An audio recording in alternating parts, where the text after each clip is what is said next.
Hello, my lovely YouTubers! So, as the title suggests, we are going to be doing a quick and easy repotting tutorial with this Cattleya here.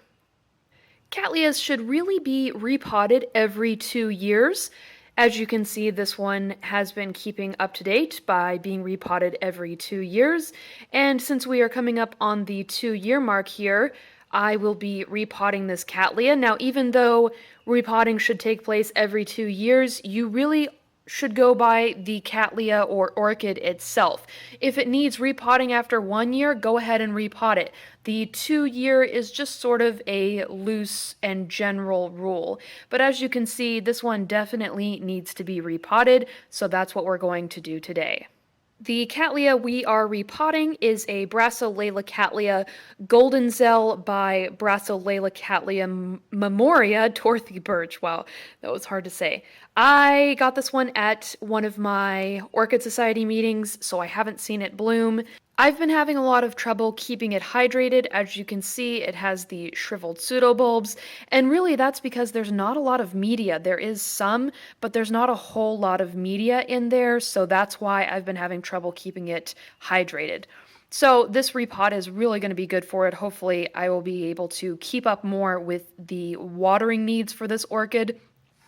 As you can see, it does have green growing root tips. That's the best time to repot a Cattleya, but if issues arise, bugs in the media, etc., you are going to want to repot sooner.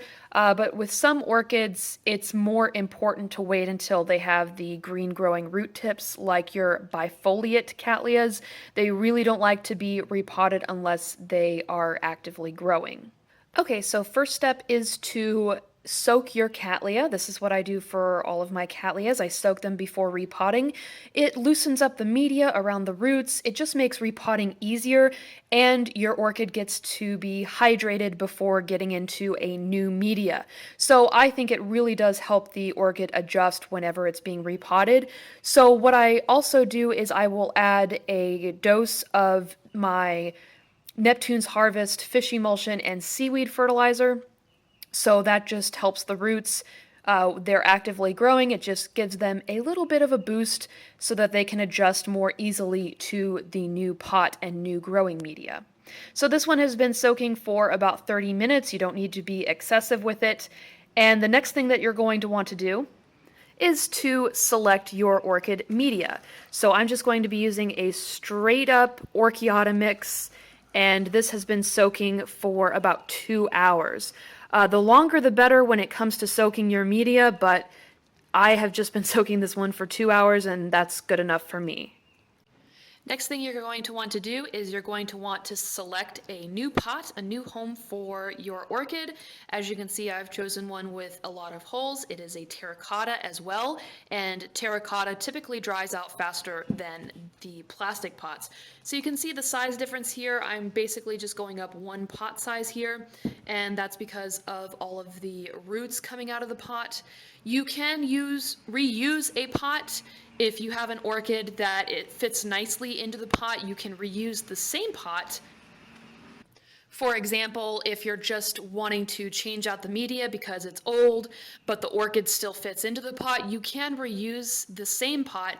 But when you have an orchid that's coming out of the pot here, and it will be making a new growth from this growing lead here, so you can see it's going to be coming out of the pot soon. So that's why I'm going to be using a pot that's one size larger. Okay, so I like to use packing peanuts at the bottom of most of my pots. I just think it adds more aeration for the orchid and ensures that the roots are not going to be sitting in water. It's just an all-around great media because it's a filler, so you don't have to use as much media as you normally would. And actually the roots tend to seek out the packing peanuts. They just love them. Every orchid I've potted with the packing peanuts at the bottom, they've just grown really beautifully. So that is why I choose to use the packing peanuts at the bottom here. In between the packing peanuts and the orchid roots is just a small layer of my pre-soaked Orchiata bark mix. Okay, so next thing you're going to want to do is take the orchid out of the pot. And as you can see, we have a lot of dead roots here that are going to need to be trimmed.